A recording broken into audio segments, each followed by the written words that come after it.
أشهد أن لا إله إلا الله.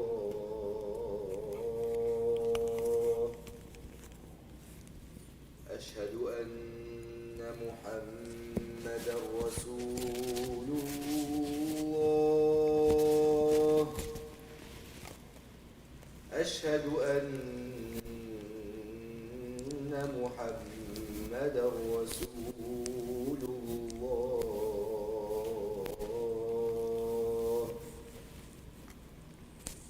حي على الصلاة.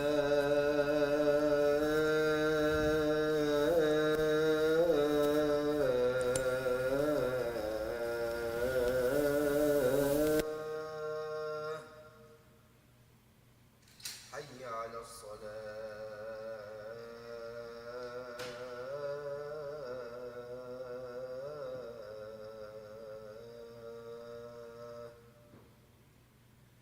حي على الفلاح.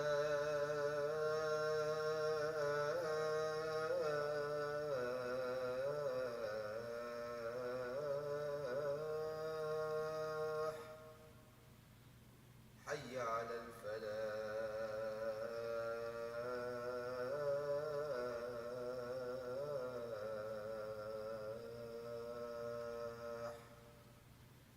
الله أكبر.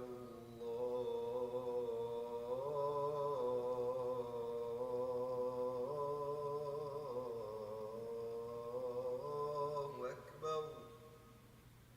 لا إله إلا الله.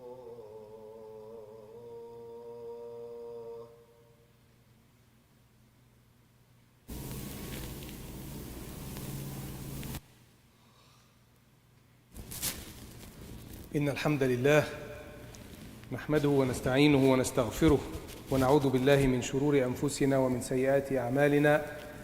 من يهديه الله فلا مضل له ومن يضلل فلا هادي له، وأشهد أن لا إله إلا الله وحده لا شريك له، وأشهد أن محمدًا عبده ورسوله. يا أيها الذين آمنوا اتقوا الله حق تقاته ولا تموتن إلا وأنتم مسلمون. يا أيها الناس اتقوا ربكم الذي خلقكم من نفس واحدة وخلق منها زوجها وبث منهما رجالا كثيرا ونساء، واتقوا الله الذي تساءلون به والأرحام إن الله كان عليكم رقيبا. يا أيها الذين آمنوا اتقوا الله وقولوا قولا سديدا يصلح لكم أعمالكم ويغفر لكم ذنوبكم، ومن يطع الله ورسوله فقد فاز. ومن يطع الله ورسوله فقد فاز فوزا عظيما.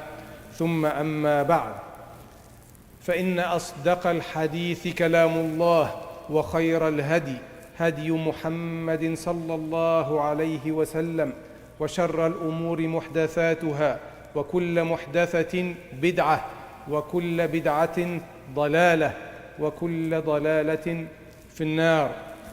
ثم أما بعد.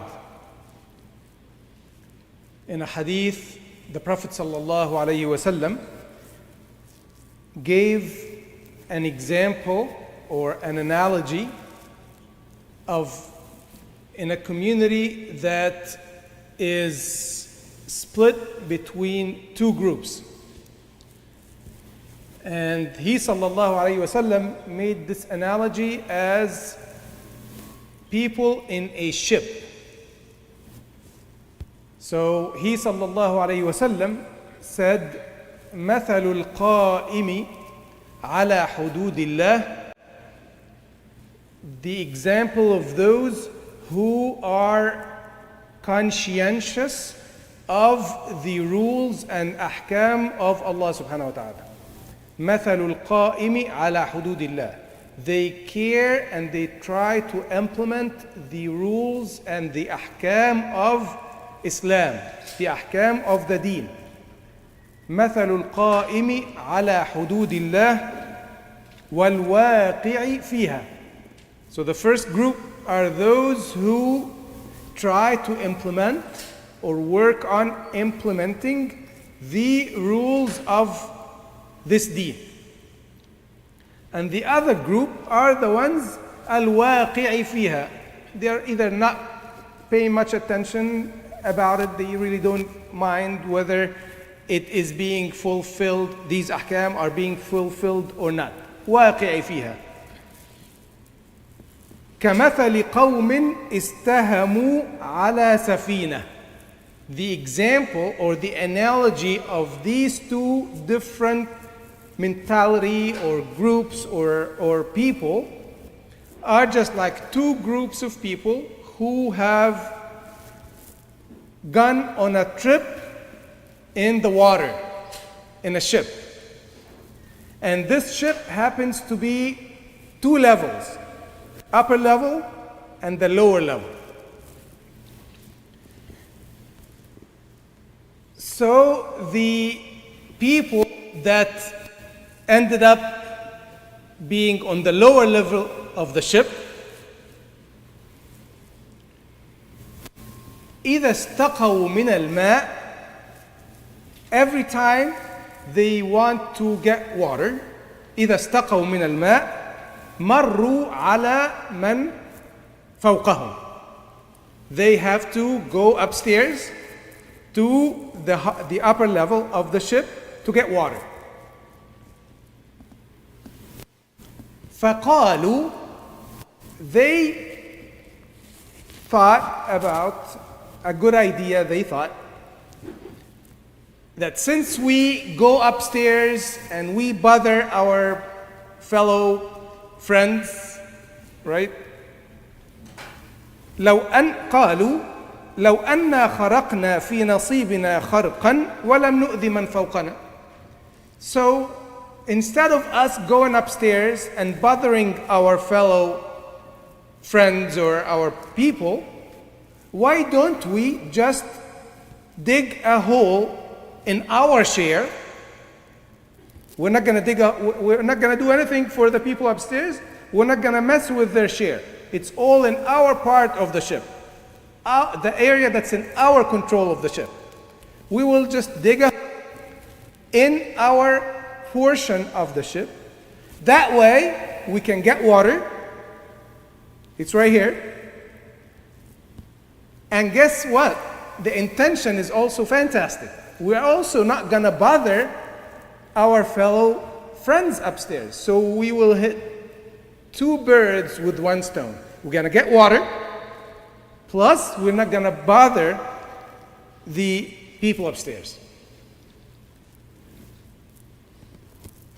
The Prophet ﷺ continued this analogy or this hadith by saying, فَإِنْ يَتْرُكُوهُمْ, if those people in the upper level of the ship, if they let them do that, they will die, and the people downstairs that will dig the hole also will die.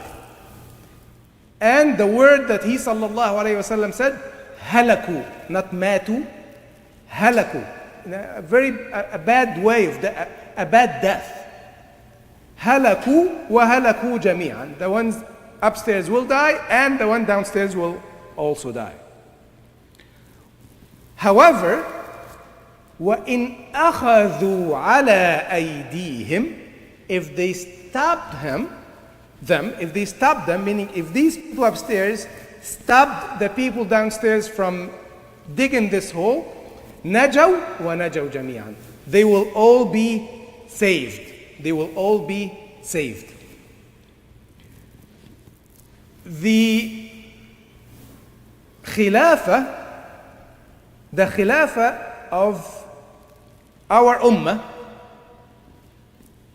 was 98 years ago up and running. Only until 98 years ago there was a khilafah. You and I, our grandparents, some people today, living today on earth, were actually living in the khilafah, in the time of the khilafah. there are some people living today that opened up the newspaper 98 years ago and they found that the Khilafah ended that day. And inshallah, it will happen again. When is it going to happen again? Allahu A'lam. But it's definitely your and my responsibility that we are working towards that goal.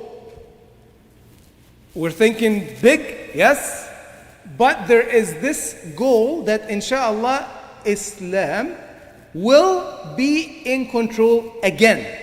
That's for sure. But what is your and my responsibility in this share? We are now in that ship, and what do we have to do to make sure that we are working towards this goal?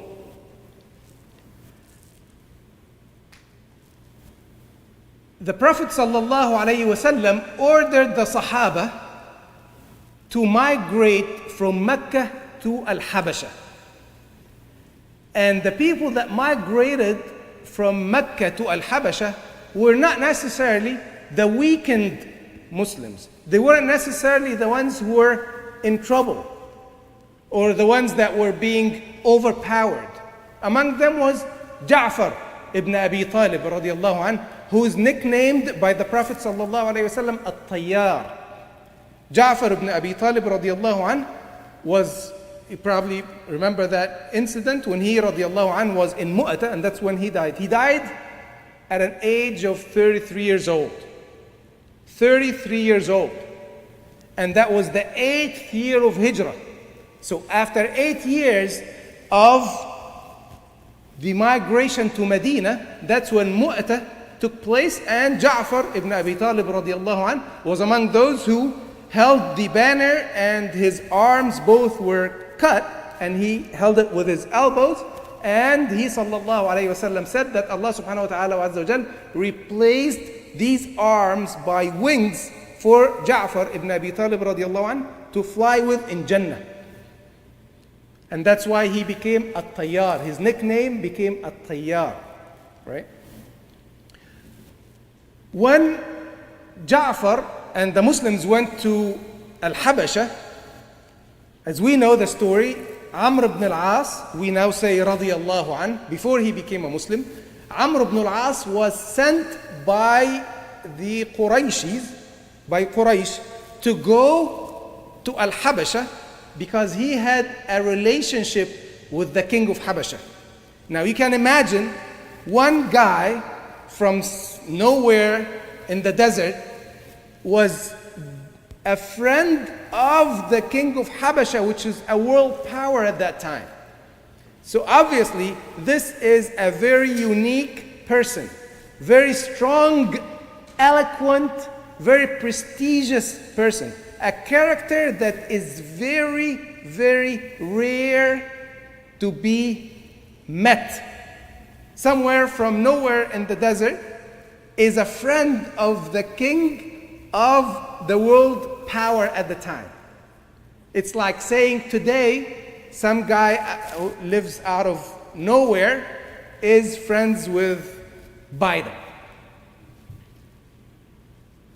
So they sent this person, Amr ibn al-As radiallahu anh, to An-Najashi to convince An-Najashi to send these Muslims back to Mecca, not to let them stay in Al-Habasha, not to let them stay in his land. And An-Najashi was a fair person, as the Prophet ﷺ said, he's a fair king. He did not say no, I won't send them back. He did not say yes either. He said, well, let me hear from them as well. And that's a sign of not just being smart, but also by being fair, a decent person. Before I make a judgment, I hear from both sides. And Najashi said, let me hear from them as well, and we'll make a decision. And this incident happened in two phases. It wasn't planned that way, but the first time, Amr ibn al-As radiyallahu anh basically lost the discussion, lost the argument. And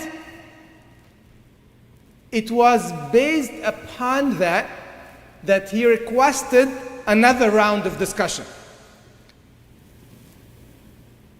The first day, Najashi said, okay, I'm not going to send them with you guys. They can stay in Al-Habashi. They stay in my land, no problem.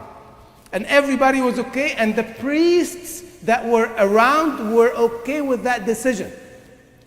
The priests around Al-Najashi were totally fine with the Muslims staying in Al-Habasha. No problem. They had no problem with that the first day.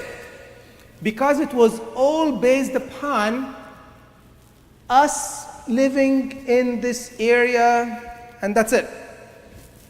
And the king allowed them to do that. However, things changed the second day. The second day, the discussion became part of the faith itself, not just what we're just going to be allowed to live here, but it became a part of the faith of course, Islam, and what Islam describes about Maryam alayha salam, right? At the end of this conversation, An-Najashi did not say, Ashhadu an la ilaha illallah wa ashhadu anna Muhammadan Rasulullah. However, he pretty much embraced this ideology. He embraced this faith. He accepted this understanding of what Ja'far radiallahu anhu said. Ja'far was about 23 years old at that time. 23 years old. You remember Muhammad al-Qasim, who opened India, was about 18 years old.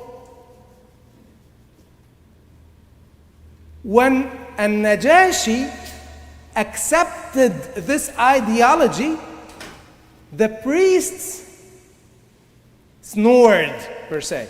They kharu. They did not accept. They made a noise that basically this is not acceptable. Why is that? Because now these Muslims are not just going to be living, they actually going to practice this faith. They actually going to apply the rules of this faith. They actually going to activate this faith in the lifestyle. And that's when, no, the enemies of this deen do not want that. And that's when they made that sound, which is kharu, right? So the activation of ahkam, of this faith, we help one another make that happen. We are those in the upper level of the ship. If we find our brothers and sisters making this hole in the ship, which is trying to, or knowingly or not knowingly, not activating this faith, we help one another do activate the faith. Activate the values of this faith, the rules of this faith in our own lives. أقول قولي هذا وأستغفر الله لي ولكم فاستغفروه إنه هو الغفور الرحيم.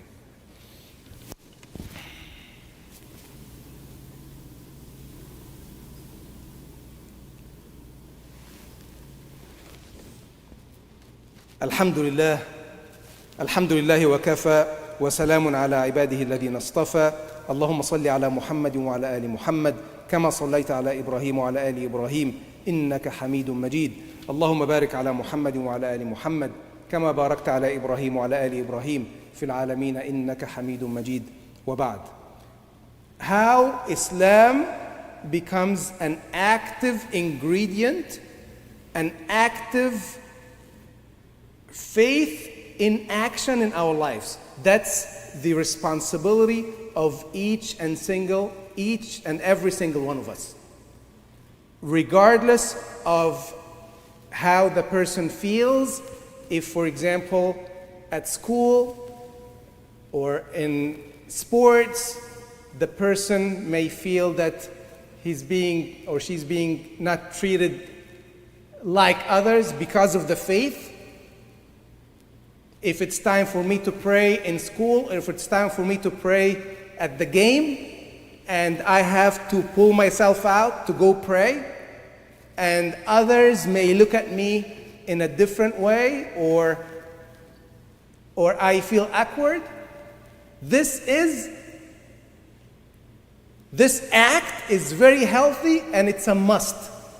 And instead of the person feeling awkward, that you should be proud of that. The Prophet ﷺ faced way more than that. The Sahaba faced way more than that, to the point that the Prophet ﷺ told Khubayb that the people before us used to be split in half because of this deen, and they wouldn't go back on it. So if we expect activating this deen will not give us some pushback, we're delusional. And if we don't activate the faith out of fear of this feeling, then we are at a great risk. Who knows what type of Islam would that be? So this fear or this insecurity must go away. One has to check his or her own self and make sure this faith in their heart is clear. If this type of feeling does not go away, it has to go away. اللهم اهدنا فيمن هديت وعافنا فيمن عافيت وتولنا فيمن توليت اللهم مكن لنا ديننا الذي ارتضيت لنا اللهم اختصنا برحمتك وآتنا فضلك العظيم ربنا آتنا في الدنيا حسنة وفي الآخرة حسنة وقنا عذاب النار وأقم الصلاة. الله أكبر الله أكبر أشهد أن لا إله إلا الله أشهد أن محمدا رسول الله حي على الصلاة حي على الفلاح قد قامت الصلاة قد قامت الصلاة الله أكبر الله أكبر لا إله إلا الله.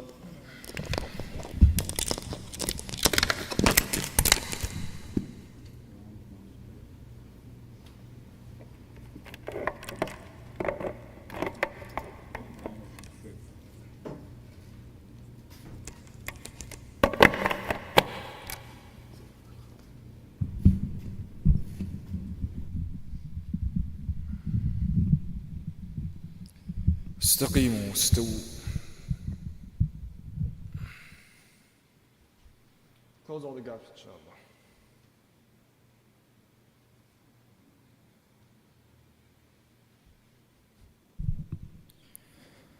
الله أكبر.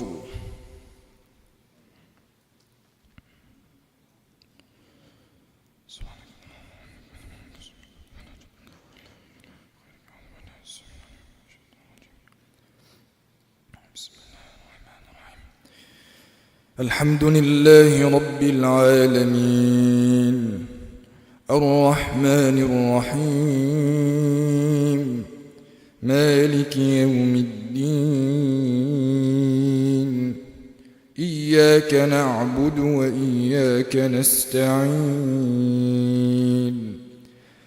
اهدنا الصراط المستقيم صراط الذين أنعمت عليهم غير المغضوب عليهم ولا الضالين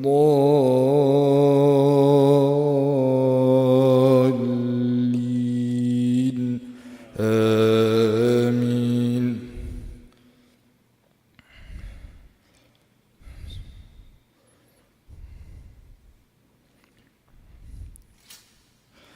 الذين آمنوا وتطمئن قلوبهم بذكر الله ألا بذكر الله تطمئن القلوب الذين آمنوا وعملوا الصالحات طوبى لهم وحسن مآب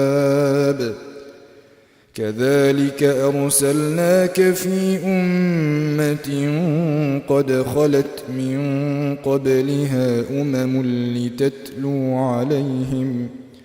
لتتلو عليهم الذي أوحينا إليك وهم يكفرون بالرحمن قل هو ربي لا إله إلا هو عليه توكلت وإليه متاب الله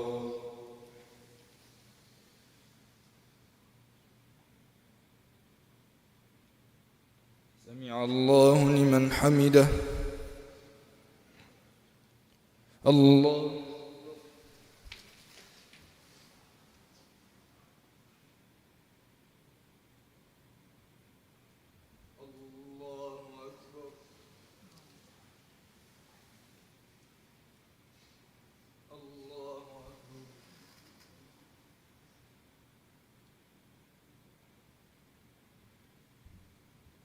الله أكبر. بسم الله الرحمن الرحيم. الحمد لله رب العالمين الرحمن الرحيم مالك يوم الدين إياك نعبد وإياك نستعين اهدنا الصراط المستقيم صراط الذين أنعمت عليهم غير المغضوب عليهم ولا الضالين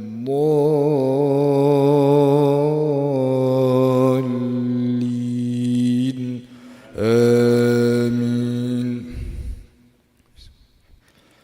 ولو أن قرآنا سيرت به الجبال أو قطعت به الأرض أو كلم به الموتى بل لله الأمر جميعا أفلم ييأس الذين آمنوا أن لو يشاء الله لهدى الناس جميعا ولا يزال الذين كفروا تصيبهم بما صنعوا قارعة أو تحل قريبا من دارهم حتى يأتي وعد الله إن الله لا يخلف الميعاد. الله